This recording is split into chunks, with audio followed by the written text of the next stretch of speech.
सबसे पहले परमात्मा के नाम पे जयकार लगाएंगे, उसके बाद सत्संग शुरू करेंगे। बोलिए परमपिता परमात्मा की, सदगुरु बंदी छोड़ कबीर साहिब की, सभी संतों की, सभी भक्तों की, आज के आनंद की, सकल हंस को बंदगी साहेब बंदगी सत्य। तो आज आगरा में परमात्मा के मूल ज्ञान का प्रचार किया जा रहा है। बड़े भाग होते हैं उन जीवों के जो इस मूल ज्ञान को सुन पाते हैं, क्योंकि जन्मों जन्मों के बाद ये ज्ञान इस संसार में प्रकट होता है। और उससे भी बड़े भाग होते हैं उन जीवों के जो इस ज्ञान को समझ पाते हैं, क्योंकि ये ज्ञान 100 बार सुनने पर भी समझ नहीं आता, और अगर समझ में भी आ जाए तो उस पे विश्वास नहीं बनता। ये मन डराता रहता है कि जो कुछ आज तक तुम कर रहे थे ये सब इसमें छोड़ने के लिए बोला जा रहा है, कहीं ये रास्ता गलत ना हो, हमारी सारी पूंजी नष्ट हो जाए, ये मन डराता है। लेकिन ऐसा होता नहीं है। ये रास्ता वो रास्ता है जो बड़े बड़े महात्माओं को नहीं मिला। हजारों साल की उम्रें लेके आए सतयुग द्वापर त्रेता में उन ऋषि मुनियों को नहीं मिला। वो भी बेचारे नहीं समझ पाए कि तंत्र मंत्र जंत्र, ये पूजा पाठ हवन यज्ञ, इससे मुक्ति नहीं मिलती। इसी के सहारे वो अपना पूरा जीवन जी के चले गए, लेकिन कोई भी उस परमात्मा तक नहीं पहुंच पाया। क्यों नहीं पहुंच पाया? क्योंकि जहां परमात्मा रहता है वो स्थान ही गुप्त है। वहां तक पहुंचने के लिए आपको कोई भेदी गुरु की जरूरत पड़ती है। भेदी गुरु का मतलब होता है जो आपको भेद बताए कि परमात्मा तक कैसे पहुंचना है। आपको कोई मंत्र जंत्र तंत्र ना देवे, कुछ नाम ना जपने के लिए दे देवे, नहीं तो आप परमात्मा से दूर हो गए। जप देने वाले गुरुओं को जपी कहा जाता है, जपी। और तपस्या कराने वाले गुरुओं को तपी कहा जाता है। और घर बार छोड़ के जंगलों में जो चले जाते हैं उनको सन्यासी कहा जाता है। जपी तपी सन्यासी, इनसे भक्ति ना हो, ये भक्ति नहीं कर सकते। ये केवल मंत्र जप सकते हैं, जप जप के सिद्ध कर सकते हैं, सिद्ध पुरुष बन सकते हैं, लेकिन ये परमात्मा को नहीं पा सकते, क्योंकि इनको भेद ही नहीं पता होता परमात्मा है कहां। जहां परमात्मा छुपा हुआ है उस जगह को ये जानते ही नहीं, और उसके बदले कहां चले जाते हैं? कोई स्वर्ग में चला गया, कोई महास्वर्ग में चला गया, कोई वैकुंठ धाम चला गया, कोई गोलोक चला गया, कोई शिवलोक चला गया, कोई ब्रह्मलोक चला गया। इन लोकों में चले जाते हैं। इन लोकों में जाने से मुक्ति नहीं होती, इनको वापस आना पड़ता है। गीता में यही बोला गया, हे अर्जुन, ऊंचे से ऊंचा लोक, ऊंचे से ऊंचे लोक में गया हुआ भी जीव वापस आता है अपने कर्म भुगत के। जितनी पूंजी आपने यहाँ बनाई है उन लोकों में जाके आप उसको खत्म कर देते हो और वापस यहीं आना पड़ेगा। इसलिए जीवों को चाहिए कि वो एक ऐसी जगह चले जाएं जहां पर जाने के बाद कोई वापस नहीं आता। और वो क्या है? वो है शब्द। उसी शब्द में हमने समाना है जिसको परमात्मा बोला गया है।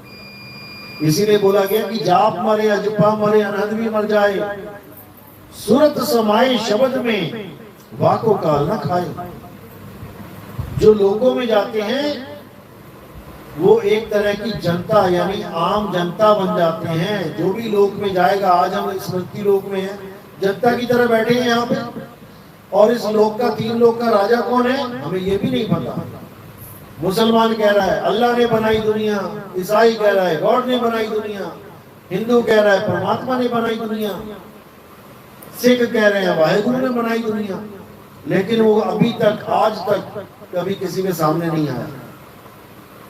किसने बनाई किसी को नहीं पता, बस सब अपने अपने मत अनुसार लगे हुए हैं। परमात्मा ने बनाई, परमात्मा ने बनाई। और कबीर साहब क्या कहते हैं? कहते हैं रहना नहीं देश बेगाना है, और ये धरती कागज की पुड़िया, बूंद पड़े घुल जाना है। कागज कितना ठोस लगता है, सुबह अखबारें आती है, देखो कैसे ठोस लगता है। उसी अखबार को जरा पानी की बाल्टी में डाल के देखना एक बार, एक ही बार में चितड़े उड़ जाएंगे उस कागज के, अलग अलग हो जाएगा। इसी प्रकार ये धरती आपको ठोस लग रही है, देखो कितनी ठोस है। अभी बारिश आ गए 40 दिन, धरती ढूंढे नहीं मिलेगी, गई कहाँ, पानी में घुल जाएगी, बूंद पड़े घुल जाना है। बड़े बड़े मकान देखो बाढ़ में कैसे धराशायी हो जाते हैं, मकान खड़ा रह जाता है, नीचे से मिट्टी सरक जाती है, पानी में घुल जाती है और पूरा मकान पानी में। कितना सीमेंट लगाओगे, कहां कहां लगाओगे, सब मिट्टी में मिल जाना। इसलिए साहिब कह रहे ये हमारा देश है ही नहीं, हम गलती से इस देश में आ गए। रहना नहीं देश बेगाना है, बेगाना यानी हमारा नहीं है, हमारे परमात्मा ने नहीं बनाया, ये किसी और ने बनाया है। जिसने बनाया है वो इसका नाश भी कर देता है। किसने बनाया ये? अगर परमात्मा ने बनाया होता तो इसका नाश ना होता कभी, क्योंकि परमात्मा की बनाई हुई चीज कभी नाश नहीं हो सकती। इसका किसने इसको बनाया है? इसको काल ने बनाया है। ये 3 लोक काल भगवान की संपत्ति है। 3 लोक एक जेल है, पाप पुण्य 2 जाल, और सारा जग भोजन बना, खाने वाला काल। आज आप परिवारों के साथ बैठे हैं, अपने परिवारों में मस्त हैं, आपको नहीं पता कि कभी भी ये काल आके आपके परिवार के किस सदस्य को खा जाए। आप सोच भी नहीं सकते कि आज का ही दिन आपके पिताजी का आखिरी दिन है, आज का ही दिन आपके बच्चों का आखिरी दिन है। किसका आखिरी दिन है ये कोई नहीं समझ सकता। क्या पता आप ही का आखिरी दिन हो, आज आपको ही काल खाने आए। इस प्रकार ये काल सबको खा जाएगा, कोई नहीं बचने वाला। इसलिए साहिब ने बोला कि बचना चाहो काल जाल से, जीनो शब्द हमारा, और कहे कबीर अमर कर राखूं जो निज होए हमारा। काल जाल से बचना है तो हमें शब्द को जीना पड़ेगा। शब्द क्या है? जो गुरु हमें ज्ञान देता है उसी ज्ञान को शब्द कहते हैं। अब जिसको मिल गया 52 अक्षरी वाला गुरु, वो दे देगा 52 अक्षरी नाम, हिंदी के नाम, पंजाबी के नाम, उर्दू के नाम, अंग्रेजी के नाम। जैसी भाषा का गुरु और जैसी भाषा का चेला होगा वैसी भाषा का नाम पकड़ा दिया जाएगा। और तुम्हें लगेगा हमें तो गुरु जी ने बहुत अच्छा नाम दे दिया, अब हम घर जाके जपेंगे इसे। अच्छा नाम नहीं दे दिया, तुम्हें बर्बाद कर दिया उस गुरु ने। तुम्हें काल के हाथों में सौंप दिया कि ले भाई ये तेरा पक्का हो गया जी, पेट भर अपना। क्योंकि काल तो सबको खाएगा। कहीं भी एक्सीडेंट होता है, अखबारों में क्या लिखा जाता है? 4 लोग काल के ग्रास हो गए, 4 लोग काल के मुंह में चले गए। कौन है ये काल जो सारी दुनिया को खाता है फिर भी उसका पेट नहीं भरता है? रोज मौत, रोज मौत। और उस काल से बचाने के लिए औरतें करवा चौथ रखने लग जाती हैं कि करवा चौथ रख ले तो हमारा पति बच जाएगा। और करवा चौथ वाले दिन ही जाके देख लेना, उससे अगले दिन जाके देख लेना हॉस्पिटलों में कैसे मौतें हो रही हैं। अब उन लोगों को जाके पूछो, उनकी बीवियों को, कि जो बंदा मरा उसकी बीवी को पूछो जाके, तुमने करवा चौथ क्यों नहीं रखा था कल? तो क्या बोलेगी? बहन मैंने तो रखा था, लेकिन अब आई को कौन टाल सकता है? जब आई को टाल नहीं सकता तो किस भरम जाल में फंसे हो कि तुम्हारे करवा चौथ रखने से तुम्हारा पति बच जाएगा? जब खुद ही जानती हो कि आई को नहीं डाल सकता तो ये पाखंडवाद क्यों?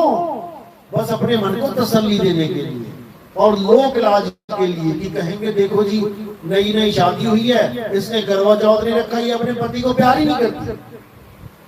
जो प्यार करती है वो बचा लेंगी क्या? कोई नहीं बचा सकता। और अगर करवा चौथ से ही बचना होता तो मुसलमानों के तो रोज ही पति मर रहे होते, करवा चौथ नहीं रखा, अगले दिन पति खत्म, सारे मर गए होते। ये सब पाखंडवाद है, ये सब भरमजाल है, जिसमें हमें अच्छी तरह उलझा दिया गया। किसने उलझाया? ब्राह्मणों ने उलझाया। क्योंकि ब्राह्मण ना तो रिक्शा चलाते थे, ना किसानी करते थे, ना कोई काम धंधा करते थे। उनके पास एक ही चीज थी, कर्म कांड। लेकिन कर्म कांड को कौन माने? कोई नहीं मानता था पहले। सब वेदों के पुजारी थे। हमारे जितने ऋषि मुनि, यहां तक कि रावण भी वेदों का पुजारी था, वेद कंठस्थ थे उसको। और वेदों में कहीं पर भी किसी देवी देवता को पूजने का जिक्र नहीं था। वहां पर यह बोला गया, नतस्य प्रतिमा अस्ति, परमात्मा का कोई स्वरूप नहीं है, परमात्मा की कोई प्रतिमा नहीं है। लेकिन फिर भी वो राजाओं की तरह सब पे शासन करता है, उसको राजा बोला गया।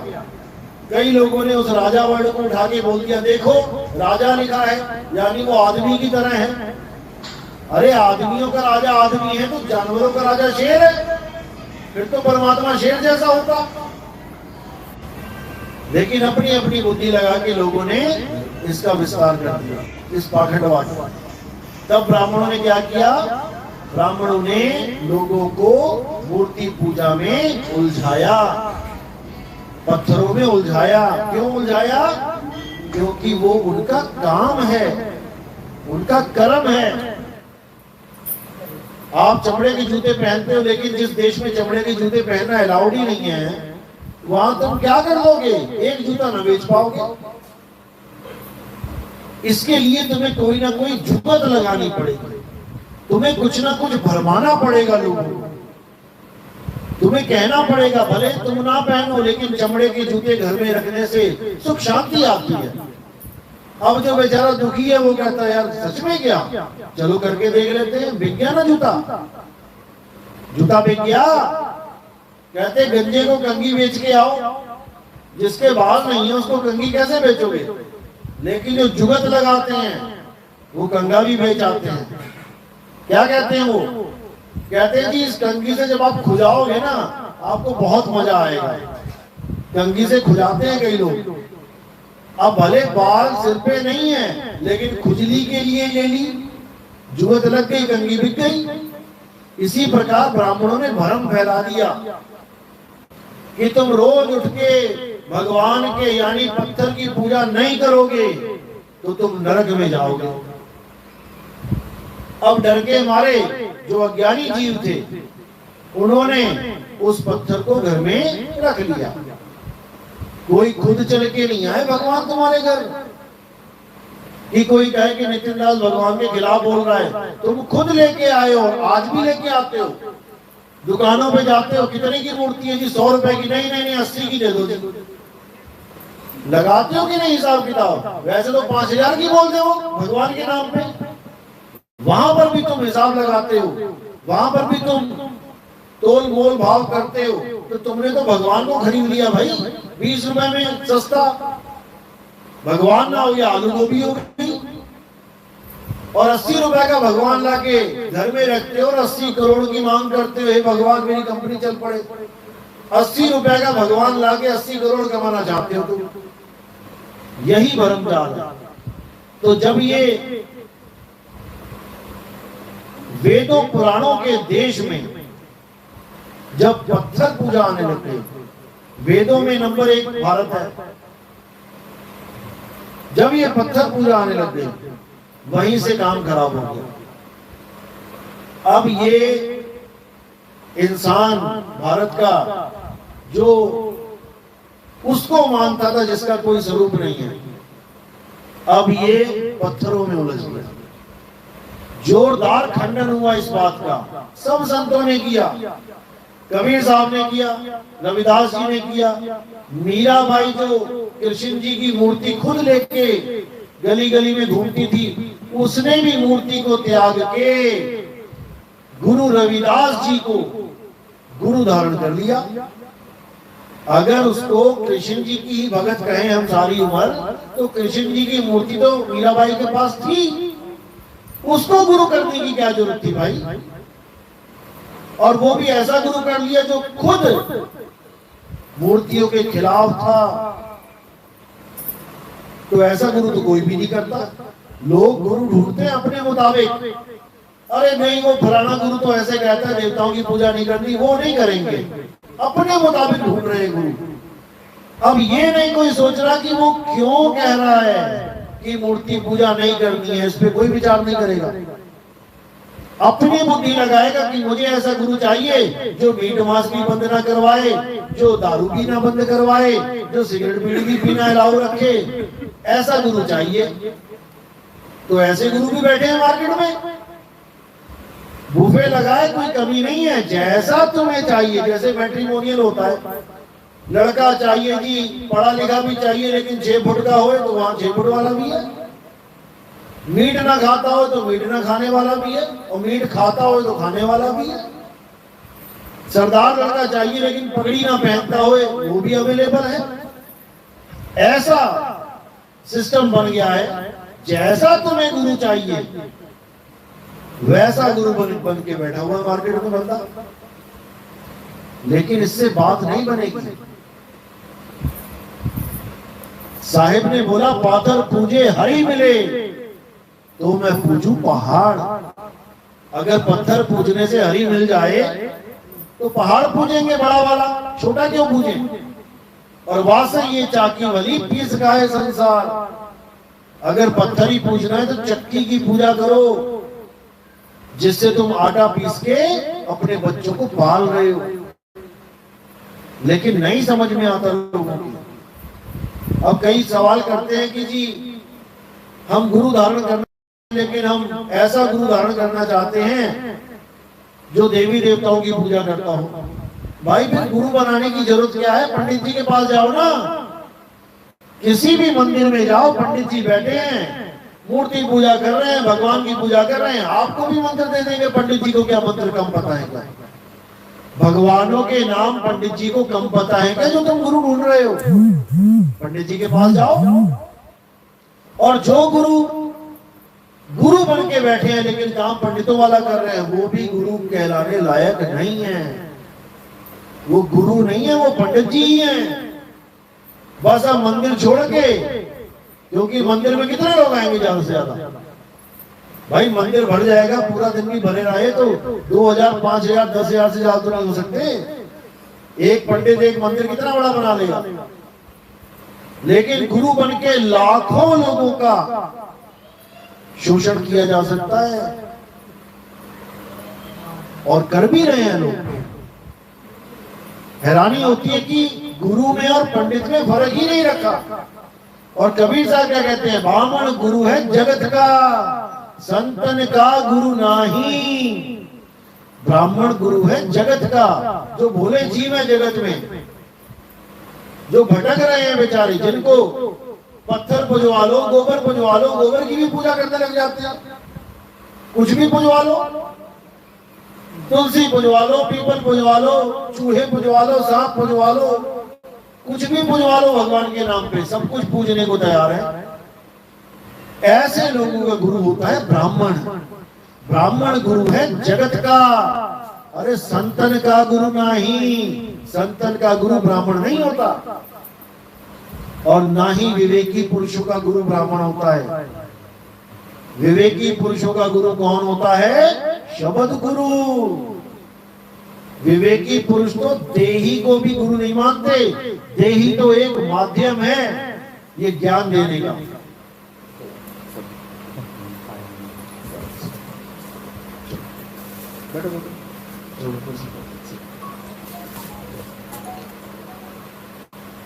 तो ब्राह्मण और संत, इनमें जमीन आसमान का अंतर होता है। लेकिन अंतर तब समझ में आएगा जब सत्संग सुनोगे। बिन सत्संग विवेक न होई, और राम कृपा बिन सुलभ न सोई। जब तक सत्संग यानी सत्य का संग नहीं कर लोगे, जब तक तुम ऐसे भटकते रहोगे। लेकिन ये सत्य है क्या जिसका संग करना है?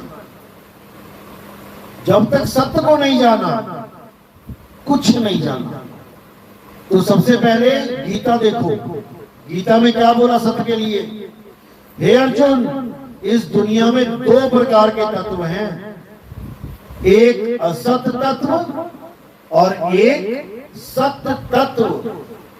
असत तत्व तो सारे शरीर हैं, ये जितने शरीर बैठे हुए हैं ये सब असत है।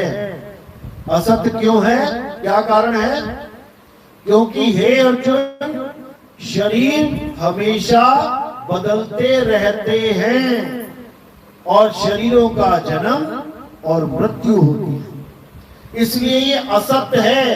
अब चाहे गुरु का होए, चाहे होए चेले का, चाहे भगत का होए और चाहे होए भगवान का, शरीर तो असत है। और शरीर कपड़े हैं। हे अर्जुन, हम तुम और ये समस्त राजा, हम कपड़े नहीं हैं, हम शरीर नहीं हैं, हम आत्मा हैं। तो असत तत्व हो गया शरीर। अब सत्य क्या है? हे अर्जुन, आत्म तत्व ही सत्य है, आत्मा ही सत्य है। आत्मा को ना कोई शस्त्र काट सकता है, ना अग्नि जला सकती है, ना वायु सुखा सकती है, ना जल भिगो सकता है। तो पूजा किसकी करने के लिए बोल रहे हैं? सत्य की कि असत्य की? सत्य की। और हम किसकी पूजा करते रहे? असत्य की। वो कह रहे हैं उसको शस्त्र काट नहीं सकता, यानी उसको तीर छू भी नहीं सकता, आत्मा को, उसकी पूजा करनी थी। और हम किसकी करते रहे? जिसके पैर में तीर लग गया उसकी पूजा करते रहे। कृष्ण जी के कैसे शरीर छोड़ा उन्होंने? क्या हुआ था? पैर में तीर लगा था। राम जी ने शरीर कैसे छोड़ा? सरयू नदी में जल समाधि लेके जल ने शरीर को गला दिया। तो पूजा किसकी करनी थी? आत्मा की, जिसको जल गला नहीं सकता। और हम पूजा किसकी करते रहे? शरीर की, जिसको जल ने गला दिया, तीर ने छेद दिया। इसीलिए कृष्ण जी की बात कोई नहीं समझ पा रहा है आज। क्यों? क्योंकि सत्य बताने वाला नहीं मिल रहा। जो भी मिलता है झूठ पे झूठ, झूठ पे झूठ बता के, माया इकट्ठी करके चले जाते हैं। आज एक टीवी खोल के देखो, आज यूट्यूब खोल के देखो, कितने लोग कृष्ण लीला सुना रहे हैं तुम्हें। क्या तुम्हें कृष्ण लीला नहीं पता आज तक? कितने लोग राम जी की लीला सुना रहे हैं, क्या तुम्हें राम लीला नहीं पता आज तक? गीता का पाठ करने वाले कितने बैठे हैं? 7 दिन का पाठ होता है गीता का। 7 दिन में पता नहीं कितनी बार आत्मा आत्मा आत्मा कर देते, क्योंकि लिखा उसमें आत्मा आत्मा करने के बाद अंत में क्या करते हैं? शरीर की ही पूजा करवा के, चंदा चढ़वा के, पैसा चढ़वा के चले जाते हैं। कहां गई आत्मा? अब कहां चली गई तुम्हारी आत्मा? अभी तक तो कह रहे थे कि आत्मा अजन्मा है, नित्य है, शाश्वत है। उठा के शरीरों की पूजा करवा के चले गए। शरीर भी पूजा में तब कहूंगा अगर स्वयं नारायण सामने खड़े हो। आप सामने खड़े हो और आपकी एक मूर्ति सामने खड़ी है, उसमें फर्क है कि नहीं?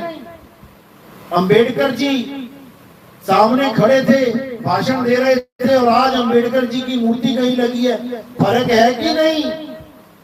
जिंदा अंबेडकर के गले में माला डालना और अंबेडकर जी की गले में, मूर्ति के गले में माला डालना, फर्क है कि नहीं? अगर जीवित शरीर खड़ा है नारायण का तो उसको माला डाल सकते हो, क्योंकि शरीर जीवित है, क्योंकि आत्मा वहां पर है, आत्मा की वजह से ही जीवित है। और अगर वहां पर मूर्ति को माला डाल रहे हो तो कहां का विवेक है भाई? एक जगह भी दिखा दो, गीता में कहीं लिखा हो कि मेरे शरीर की पूजा करो या मेरी मूर्ति की पूजा करो, एक जगह भी नहीं लिखा। वहां पर कभी नहीं बोला गया कि किसी धर्म में मैं यानी मेरे शरीर की पूजा हो गई, कभी नहीं बोला। वहां तो ये बोला गया सब धर्मों को त्याग दे, सब धर्मों को छोड़ के एक मेरी शरण में आ जा। सब धर्मों में सब धर्म आते हैं, हिंदू मुस्लिम सिख ईसाई, सब धर्मों को छोड़ दे। यानी कि अपने ऊपर ठप्पा मत लगवा कि तू हिंदू है कि मुसलमान है कि सिख है कि ईसाई है। अपने ऊपर सत्य का ठप्पा लगवा कि तू सत्संगी है, तू सत्य को जानता है। और सत्य का ठप्पा क्या है? आत्मा, आत्म ज्ञान। आत्म ज्ञान के बिना ना तो तुम कृष्ण जी के पुजारी हो, ना राम जी के पुजारी हो, ना अल्लाह के पुजारी हो, ना वाहिगुरु के पुजारी हो, और ना ही तुम कबीर पंथी हो। अगर तुम आत्मा के अलावा किसी मंत्र को पकड़ के जप रहे हो, बैठे हो, तो तुम कबीर पंथी नहीं हो, कबाड़ पंथी हो। क्योंकि साहिब क्या बोल रहे हैं? ना मैं जप में, ना मैं तप में। जब मैं जप में हुई नहीं तो ये कबीर पंथी क्या जपवा रहे हैं? अजर नाम, अमर नाम, अनाम, अकाम, पता नहीं क्या क्या रटवा दिया, इस आदमी को तोता बना दिया।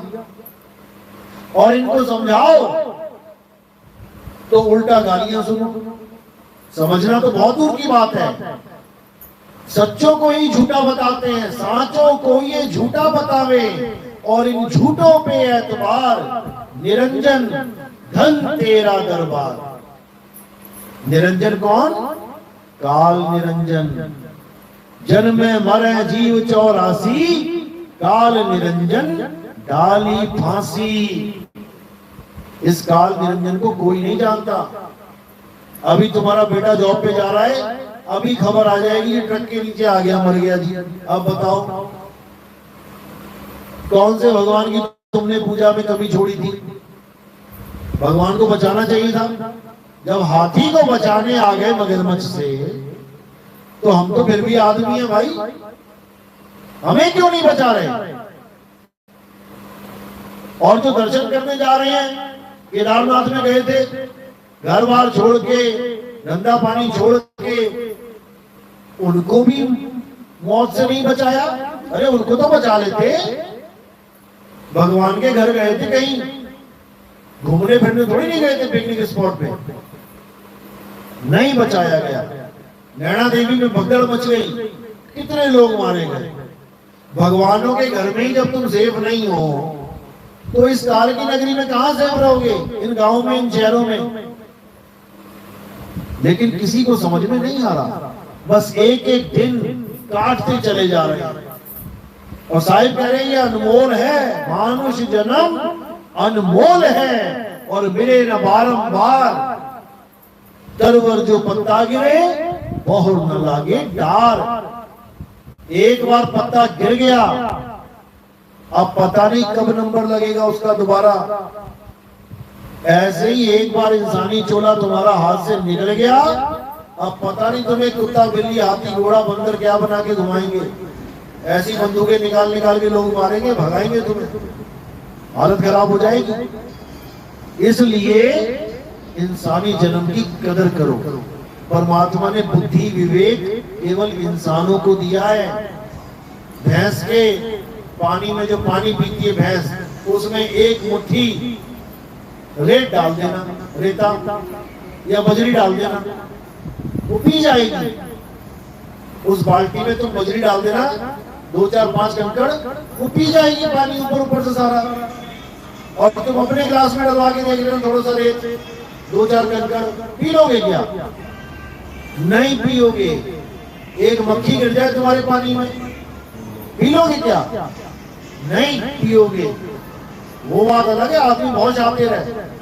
पानी में गिर गई मक्खी तो फेंक देगा, चाय में गिर गई तो मक्खी निकाल के फेंक देगा, दूध में मक्खी गिर जाए, किसी ग्वाले के पास जाओ जो दूध चोराए भैंस का, भरी हुई बाल्टी में 10 मक्खियां गिर गई, वो क्या फेंकेगा? दूध फेंकेगा कि मक्खी? मक्खी फेंकेगा, दूध नहीं फेंकेगा, क्योंकि बुद्धि है उसके पास। और तुम लगा लो तुम्हारे घी में 2 किलो घी में तुमने घी बनाया, उसमें मक्खी गिर गई, तुम घी फेंक दोगी 2 किलो? तुम भी मक्खी निकाल के फेंकोगी। ये विवेक है। पानी फेंक दिया क्योंकि दोबारा मिल जाएगा, फ्री का मिल रहा है यहाँ पे। घी नहीं मिलेगा 1000 रुपए का। ये विवेक है। ये विवेक बार बार नहीं मिलेगा। इसीलिए इंसानी चोला मिलता है ताकि आप विवेक के द्वारा परमात्मा के सच्चे नाम का सिमरन करो और निकलो यहां से। लेकिन कब निकल पाओगे? जब तुम्हें गुरु भी विवेकी मिल जाएगा। अब अंधे को अंधा मिला, राह कौन बताए? चेला भी अंधा, गुरु भी अंधा, दोनों को लागा पेट का धंधा। चेला गुरु के पास गया है कि चलो संगत मिलेगी, मैं बिजनेसमैन हूं, थोड़ा सा मेरा बिजनेस बढ़ जाएगा, गुरु भाई के नाते लोग मेरी दुकान पे आएंगे। और गुरु देख रहा है चलो चेले बढ़ गए, मैं भी कोई प्रोडक्ट निकाल दूं, हल्दी, नमक, धनिया, च्यवनप्राश, देसी घी। ऐसा ऐसा हाल हो गया गुरुओं का कि कंपनियों से देसी घी खरीद रहे हैं और उसमें बाहर का कवर अपना लगा रखा है। 100 रुपए सस्ता खरीदते हैं और बिजनेस कर रहे हैं, ये बोल के कि हमारा देसी नहीं है। ऐसे भी गुरु बैठे हैं। दोनों को पेट का धंधा, ये भगवान को धंधा बना लिया इन लोगों ने। लेकिन जो विवेकी गुरु होता है वो इन चीजों से न्यारा होता है। वो केवल तुम्हें एक ही चीज बताने आता है कि शब्द है क्या, जिस शब्द में तुमने समाना है। भगवान का नाम है क्या, जिस नाम से तुम्हारा कल्याण होना है। जो नाम तुम अभी जप रहे हो, राम राम राम, कृष्ण कृष्ण, राधे राधे, अल्लाहु अल्लाहु, वाहिगुरु वाहिगुरु, कबीर कबीर, ये सब नाम तब बने हैं जब इंसान ने लिखना पढ़ना सीख लिया। गा खा गा, ABCD ये लिख लिए उसने। जब आदि मानव था तब लिखना बोलना भी नहीं आता था, तब भगवान का नाम कौन सा था? आज तो पढ़ लिख लिया इसलिए भगवान के नाम लेके बैठा है। कोई राम जप रहा है, कोई अल्लाह, कोई वाहिगुरु, केवल इन अक्षरों की वजह से। जब अक्षर भी नहीं थे तब क्या था? जब आदमी भी नहीं था तब क्या था? आज आदमी को निकाल दो इस दुनिया से, भगवान के नाम भी निकल जाएंगे। आदमी के अलावा बता दो कौन सा जानवर भगवान के नाम जप रहा है? कौन सा जानवर बातें कर रहा है भाषाओं में, हिंदी, पंजाबी, उर्दू में? आदमी को खत्म कर दो, इस पूरी दुनिया से भगवान का नाम मिट जाएगा, लेकिन भगवान नहीं मिटेगा। परमात्मा के नाम मिट जाएंगे लेकिन परमात्मा नहीं मिटेगा, क्योंकि परमात्मा स्वयं नाम है, स्वयं नाम है। और राम से बड़ा राम का नाम। और कौन सा नाम? ये 2 अक्षर वाला, रा और मां। किसी ने कहा भाई ये पर्ची ले जा, पूरी मार्केट में कहीं पर भी दे देना और खाना खा लेना, बस इस पे मेरा नाम लिखा है, चिंता मत करना।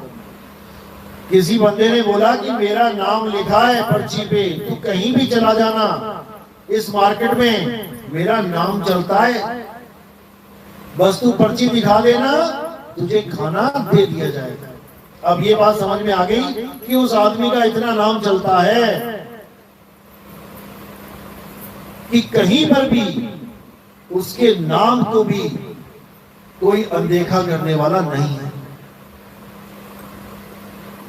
अब राम जी की बात करते हैं। राम जी समुद्र के सामने खड़े रहे कि मुझे रास्ता दे दो। रामायण में कितने दिन खड़े रहे? कितने दिन? कुछ पता है? 3 दिन बताते हैं। 3 दिन तक अरदास करते रहे कि हे समुद्र देव मुझे रास्ता दे दो, मैं लंका में जाना चाहता हूं, मुझे रास्ता दे दो। शिव जी के शिवलिंग की भी पूजा कर डाली, पता है ना? एक फोटो आती है कैलेंडर में, राम जी शिवलिंग की पूजा कर रहे हैं। किस लिए कर रहे हैं? ताकि समुद्र रास्ता दे दिया समुद्र रास्ता। क्या समुद्र ने रास्ता दे दिया था? नहीं दिया।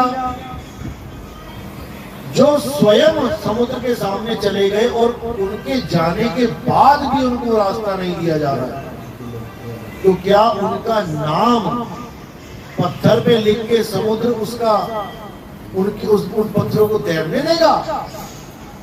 जब स्वयं राम जी पहुंच गए वहां पे, जैसे किसी ने कहा था कि ये पर्ची ले जा मेरे नाम की, तो कहीं भी जाएगा ये पर्ची चल जाएगी। पर्ची छोड़ो, बंदा खुद पहुंच गया, उसकी अरदास रिजेक्ट कर दी गई, तो वो पर्ची क्या करेगी?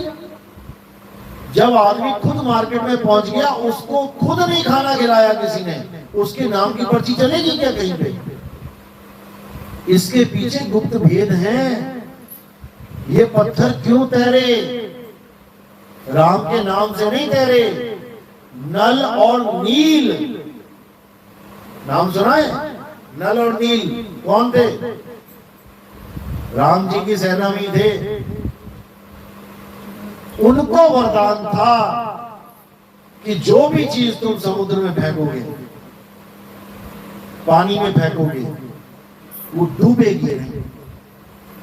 तो उनसे, उनके हाथों से ये पत्थर फेंकवाए गए थे ताकि वहां पे पुल बन जाए। तो पत्थर राम के नाम से नहीं तैरने लगे थे, पत्थर तैर रहे थे नल और नील के हाथों की वजह से। और किसने दिया था ये वरदान? किसने दिया था? सपने में भी नहीं पता लग सकता कि कौन है ये वरदान देने वाला। जिस दिन ये पता लग गया ना कि ये वरदान किसने दिया था, उस दिन सब कुछ भूल जाओगे। तब समझ में आएगा कि ये है जो गुप्त रूप से सबका भला करता है। वो सामने नहीं आता कभी किसी के। सामने देवी देवता आ जाते हैं, सामने भूत प्रेत आ जाते हैं, सामने पितर आ जाते हैं, लोगों के सपनों में आ जाते हैं, लेकिन वो कभी सामने नहीं आता। वो, उसको वाहवाही की जरूरत है ही नहीं। वो ऐसा है। और उसका भेद कब पता लगता है? जब कोई भेदी सदगुरु तुम्हारे जीवन में आए, तब वो समझाता है कि वो परमात्मा को कैसे पाया जाए। क्योंकि जहां वो छुपा है उस जगह को तुम कभी ढूंढते ही नहीं, और वो जगह है तुम्हारे पास। वो को कहां ढूंढे रे बंदे, मैं तो तेरे पास में। अब क्या है वो पास? जब ये समझ में आ जाएगा आपके, तब आप बाकी जगह ढूंढना छोड़ के केवल उसी जगह ढूंढोगे, तब वो चीज मिलेगी। मोबाइल रख दिया आपने अलमारी में और ढूंढ रहे हो तुम दूसरे कमरों में, नहीं मिलेगा। वस्तु कहीं ढूंढे कहीं, और कैसे लागे हाथ, गुप्त वस्तु तब मिले, भेदी लीजिए साथ। अरे भेदी लीना साथ में, दीनी वस्तु लखाए, कोटि जन्म का पंथ था, पल में पहुंचा जाए। करोड़ों जन्म लग जाएंगे उस परमात्मा को ढूंढने में, लेकिन अगर गुरु मिल गया तो एक पल में तुम्हें पता लग जाएगा मेरा परमात्मा है कहां, मैं ढूंढूं कहां। और जब ढूंढना शुरू करोगे तब अपने आप उसके पास पहुंच जाओगे। तो वो परमात्मा कहां रहता है? क्या बताया संतों ने कि जहां वो परमात्मा रहता है वो जगह अमर है। उसको कोई तोड़ नहीं सकता, मार नहीं सकता, जला नहीं सकता। किसको? आत्मा को। आत्मा में ही परमात्मा का वास है। आत्म में राम, राम में आत्म, चीनस गुरुमुख विचारे। गुरु ग्रंथ साहब कहते हैं कि आत्मा से परमात्मा और परमात्मा से आत्मा जुदा है ही नहीं। बस भरम रूप में हम भूले बैठे हैं उसको, इसीलिए जुदा दिखाई देते हैं, नहीं तो जुदा नहीं है। लहरों से सागर कैसे जुदा है? लहरें सागर के बिल्कुल पास हैं, लेकिन केवल एक गलती कर रही हैं कि हवा का साथ लेके समुद्र के ऊपर ही चल रही हैं। इसलिए समुद्र तो स्थिर है लेकिन लहरें चलती हुई दिखाई दे रही हैं। और जब वो हवा का साथ छोड़ दे तब वो लहरें कहां जाएंगी? समुद्र को छोड़ के आगे भाग जाएंगी, समुद्र में ही समा जाएंगी, लहरें ही समुद्र हो जाएंगी।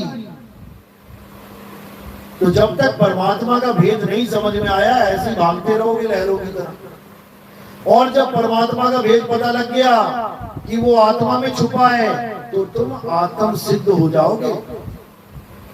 अध्याय 3 17वां श्लोक 15-16 पढ़ो।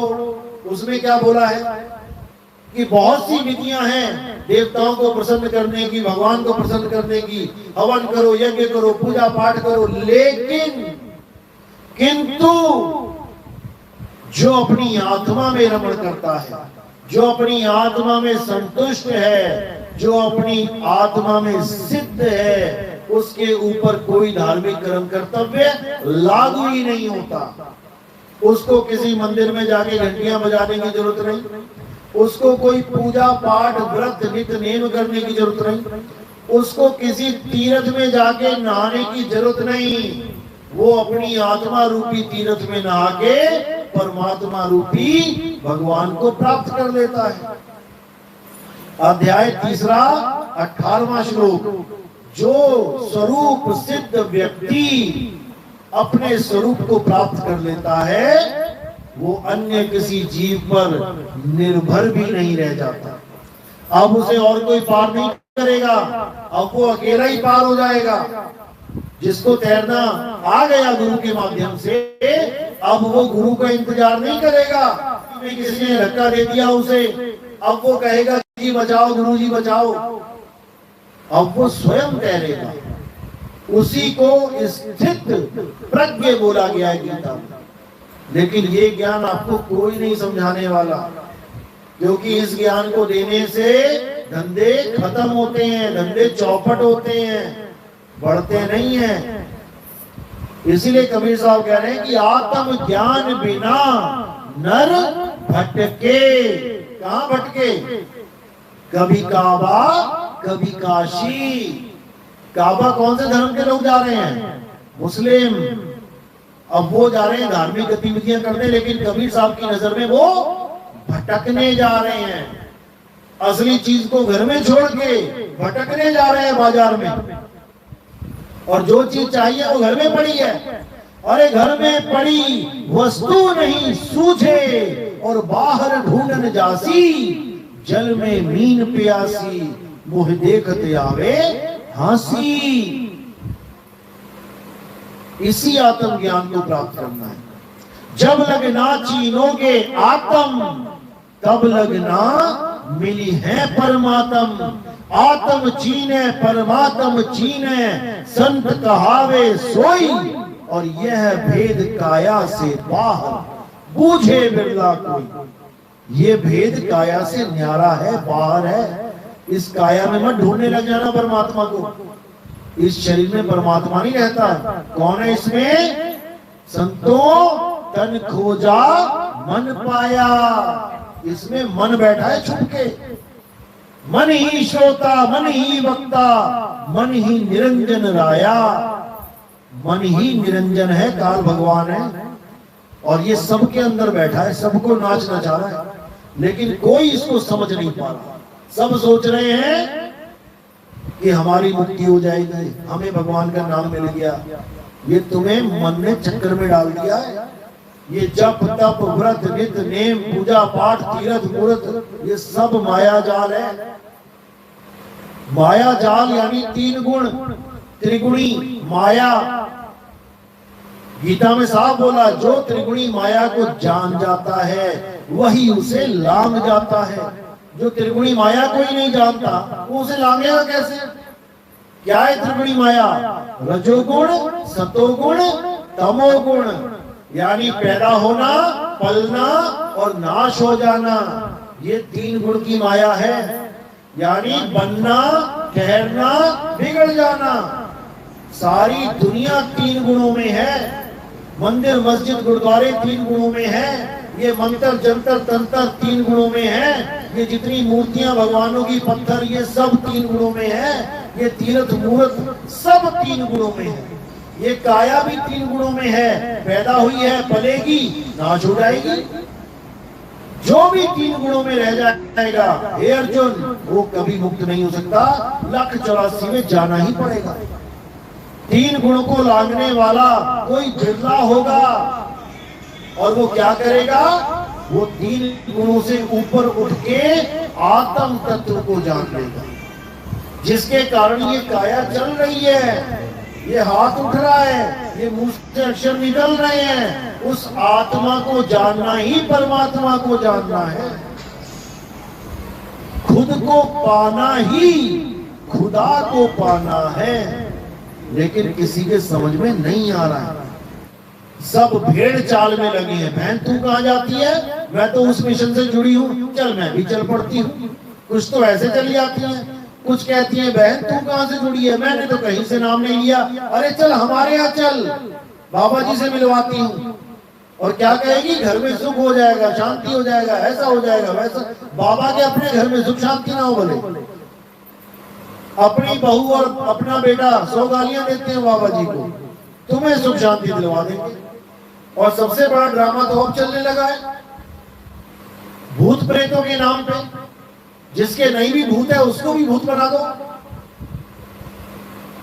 इतना ज्यादा पाखंडवाद फैल चुका है भगवान के नाम पे कि आप सोच भी नहीं सकते। लोग अपने आप को संत कहला रहे हैं, हम भूत निकाल देंगे, प्रेत निकाल देंगे, और सत्संग करते हैं। और उसके बाद बकरा मुर्गा खाते हैं। ऐसे भी संत बने बैठे हैं, पीर फकीर बने बैठे हैं। और साहिब क्या कह रहे हैं? जो दूसरों की पीर यानी पीड़ा को जानता है, कबीर सोई पीर है, जो जाने पर पीर। और जो पर पीर न जानता सो कहेगा पीर। जो दूसरे की पीड़ा में खुद को महसूस करे। किसी और का एक्सीडेंट हुआ है, लेकिन खुद पे वो बात लेके आए कि अगर मैं होता वहां पे कितना दुख हो रहा होता, उसको भी उतना ही दुख हो रहा है, उसकी मदद करते हैं। वो है पीर। और जो दूसरों की पीड़ा कोई नहीं जानता, बकरे की गर्दन कटवा दी स्वाद के लिए, ये थोड़ी सी छोटी सी जीभ के स्वाद के लिए। जब नीचे चला गया गले से कोई स्वाद नहीं, केवल जीभ के स्वाद के लिए बकरा मरवा दिया, मुर्गे मरवा दिए तुमने। फिर कह रहे हैं कि अगर हम इनको ना खाएं तो ये बकरे ही बकरे, मुर्गे ही मुर्गे हो जाएंगे। बताओ, मुर्गों की फैक्ट्रियां लगा रखी हैं। जो मुर्गा 2 महीने 3 महीने में होता है बढ़िया, वो ये 11 दिन में तैयार कर देते हैं। कौन से मुर्गे मुर्गे हो गए? अरे तुम्हें खाने के लिए मुर्गे कम पड़ गए हैं, डुप्लीकेट मुर्गे तैयार करने पड़ रहे हैं। और तुम कह रहे हो हम इनको ना खाएं तो मुर्गे मुर्गे हो जाएंगे। इतना बुरा हाल हो चुका है इंसान का कि क्या बताया जाए। केवल इसीलिए क्योंकि सही मार्गदर्शक नहीं मिल रहा। अगर सही मार्गदर्शन मिल जाए तो किसी की भी बुद्धि में कोई कमी नहीं है। हिंदू मुसलमान सिख ईसाई सब बुद्धि लेके बैठे हैं, बुद्धि चलने लग जाएगी उनकी। लेकिन जितने भी मार्गदर्शक हैं, इन लोगों ने बुद्धि भ्रष्ट कर दी है लोगों को। और ये तभी ठीक होगी जब हम सब एक सत्य को जान लेंगे। और सत्य सबके लिए एक है। ऐसा नहीं है कबीरपंथियों का सत्य कुछ और है, हिंदुओं का सत्य कुछ और है, मुसलमानों का सत्य कुछ और है, ईसाइयों का कुछ और है। अगर तुम्हारा सत्य कुछ और होता तो कहीं और होते तुम, यहां एक ही जगह नहीं होते। अगर तुम्हारा अल्लाह कोई और होता तो तुम्हें ऐसी जगह पैदा किया होता उसने जहां अल्लाह ही वाले मिलेंगे। अगर राम जी ने पैदा किया सबको और कोई मुस्लिम आ गया इस दुनिया में, तो मुसलमान की गलती नहीं है, गलती फिर राम जी की हुई। जब वही पैदा करने वाले तो क्यों मुस्लिमों को पैदा कर रहे हो भाई? अगर गॉड सारी दुनिया को पैदा कर रहा है तो हिंदुओं को पैदा क्यों कर रहा है? क्यों उनको कन्वर्ट करना पड़ रहा है हिंदुओं को? जा जाके तुम सीधे ही ईसाई पैदा कर दो, इन मिशनरियों का कोई काम ही ना रहे इस दुनिया में। क्यों नहीं पैदा कर रहा है गॉड? क्योंकि वो कभी भेदभाव करता ही नहीं है। उसने इंसान पैदा किया है बिना भेदभाव के। किसी भी धर्म में जाके देख लो, माँ के गर्भ से एक नाड़ू लटका होता है ना, नाभि में एक पाइप लगी होती है। किसी भी धर्म वाले की जाके देख लो, सबके पाइप लगा रखी है उसने। किसी का पक्षपात किया क्या कि मैं हिंदुओं के पाइप लगाऊंगा, भोजन जाता रहेगा, मुसलमान तो भूखा ही मरे वहां पे गर्भ में? या मैं मुसलमान बच्चे के लगाऊंगा केवल, ये काफिर है हिंदू, इनको तो गर्भ में ही मर जाना चाहिए। ऐसा तो किसी अल्लाह ने कभी नहीं करा। तो वो कुरान में कैसे बोल सकता है कि काफिरों को मार दो? जो गर्भ में नहीं मार रहा है बच्चों को, पैदा होने से पहले नहीं मार रहा है, वो पैदा होने के बाद कैसे बोल सकता है कि काफिरों को मार दो? काफिर मतलब बुत की पूजा करने वाले।